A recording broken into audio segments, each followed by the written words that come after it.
Hello everybody, and welcome to today's video, which will be the first in a series of me making my Boba Fett cosplay. Now today's video is going to be painting my Boba Fett helmet.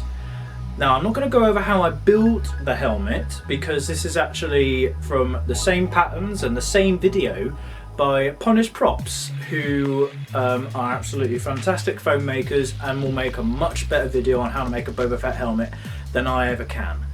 But I'm going to go over a different painting process from where I'm turn this into this fully painted with the visor on as well, and I shall be going over how I painted this today. Yeah, that's it basically. The first thing you're going to want to do is you're going to want to do it with a layer of Mod Podge. This is sort of like a PVA glue, but of course it's a bit more, it's used more for sealing than actually gluing, so it's actually really good for foam. And since it is glue, you're going to want to make sure that it's not glued to the lid like mine is here. Let's all laugh at my misfortune. To apply this on, I used a foam sponge, and at first I stippled it on and then sort of stroked it, brushed it on afterwards, so then it gets a nice, thin, even, smooth layer. Also, if you've never used Mod Podge before, it isn't brown. It actually it actually dries clear, but I painted it brown for a project which I used a little while ago, and I find painting it actually shows up much better the areas which you haven't actually covered, because of course the areas that aren't covered aren't brown. You're going to want to leave that for about 20 minutes, and then afterwards make yourself a cup of tea. Feel free to skip the step if you're not English, and get your plasti dip. What I used was a khaki military green for this. But before you want to spray it, you're going to want to actually warm up the can. So pour in some of that boiling water from the kettle, but also add in some cold water, so then it's not going to make the can explode from all the pressure from it being cold and then boiling hot. Then after a few minutes, shake it up, put a mask on, and go outside. Of course, you don't want to go outside if it's raining like it was for me. If it is raining, take your mask off, look sad and scream. No! Luckily for me, I actually had an outhouse which I actually like using to spray my stuff in. And I carried it in there underneath my hoodie like I'm carrying precious cargo. Even though you are outside in a well-ventilated area, you're still going to want to wear a breathing mask of some sort, because you don't want to breathe this in, because it is actually quite nasty to breathe in. A respirator is more beneficial than a face mask, but a face mask will do just as well. You're going to want to do this for about 4 or 5 layers, or at least until the whole surface is one even colour. Between each layer, leave it to dry for about 30 minutes to an hour, depending on the temperature it is outside. There's my bum. And now on to the actual detail pieces. What I'm going to do first is I'm actually going to paint the inside of the cheek area. For this I used sap green acrylic paint. You can paint acrylic paint straight onto a plasti dipped EVA foam, because it is a sealer after all, and it does paint the thing itself. You're going to want to make sure that you put on a nice thin but not too thin layer. Make it just right, the Goldilocks area, and be very careful that you don't get the paint on areas of the cheek that you don't actually want to be painted sap green. If you want, you can actually put on some masking tape for added reassurance. I put it on for about 3 or 4 layers, so then it actually shows up and isn't very patchy. So next up, what you're going to want to do is you're going to want to paint the red areas. What I used for this was scarlet and burnt umber. I mixed it about 3 parts scarlet to 1 part burnt umber. I find that this is actually a lot easier to paint on, because since it's a raised area you can actually brush away from where the raised area actually meets the helmet. Like for example, what I'm doing here on the top is I'm starting from the top and then brushing downward, so then I don't get any of the red paint on the rest of the helmet.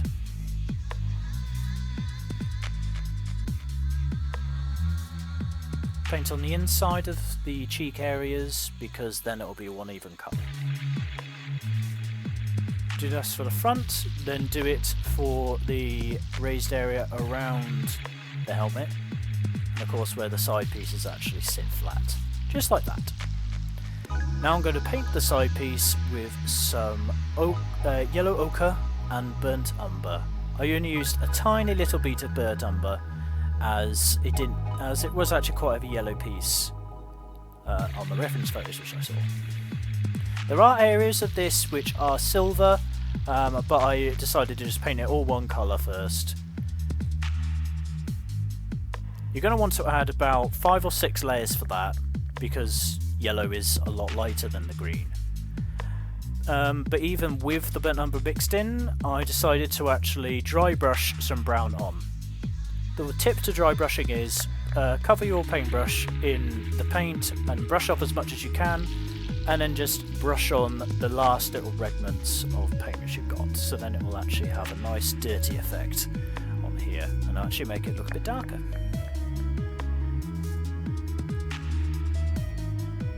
There we are, lovely. So now on to the weathering parts. I actually used Warhammer paints for this. I used silver, green and blue. These 2 paints will be mixed together. And then yellow and brown, pretty much the same colour as the side piece I just painted just there. So first what I'm going to do is I'm going to add the yellow stripes onto the side of the helmet. In hindsight, I didn't really bother making it really neat for this, because I figured, you know, it's going to be weathered anyway, there's no real point actually making it look good. Let's be looking at reference photos just to see how many there are. Yeah, I literally just put it on the helmet and I didn't really care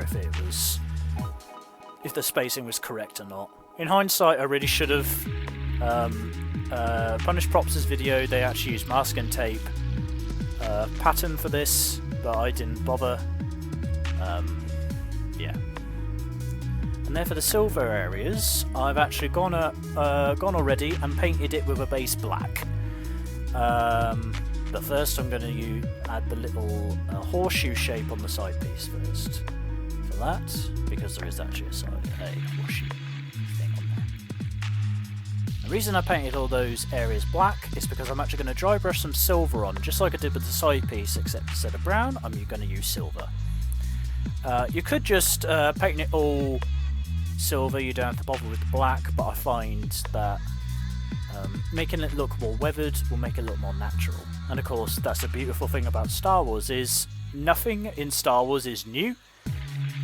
It's all been, you know, used over like hundreds of years and all that, passed down through generations. Especially Boba's helmet.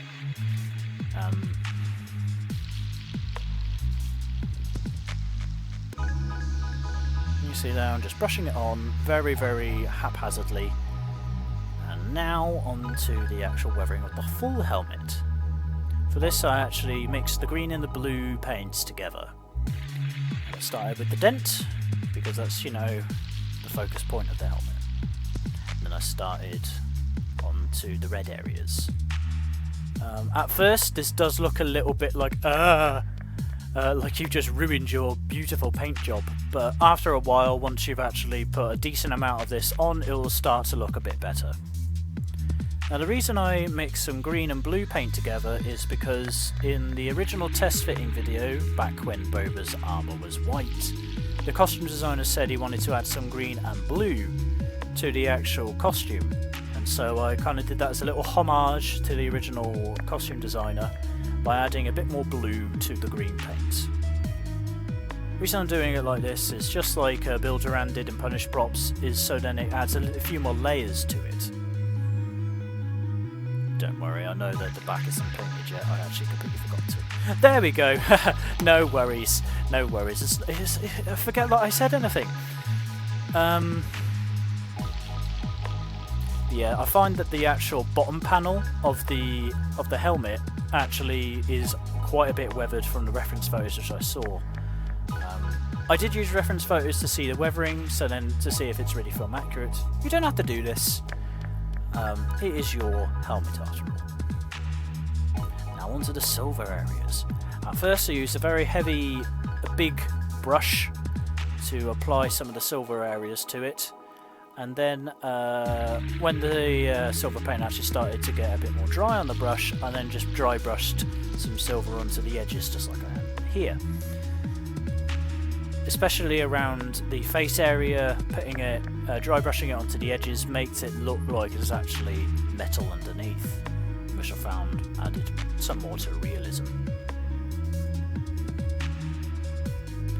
After I'd done a decent amount of this, I actually went in with the same paintbrush I would have used for my Warhammer paints, a smaller brush to go over some more finer silver areas, especially the areas where I added the green and blue paint, because if you just put silver over that, then no one's really going to notice that there's another layer of paint under that which you painstakingly added.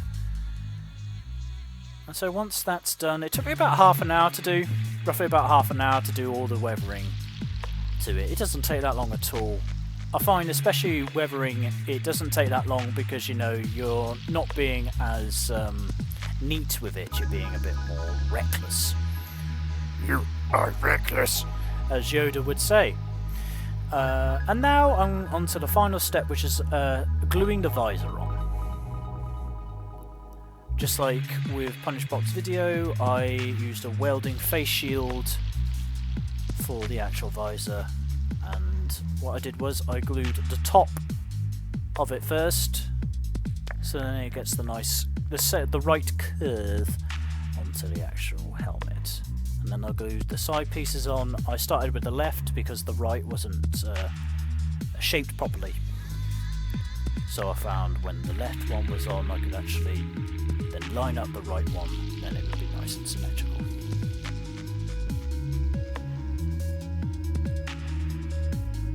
And there we are! I hope you enjoyed my video on how I painted up my Boba Fett helmet. I hope you can use this as a guide for your own one. I hope you enjoyed this video, but if you didn't, I'm very sorry.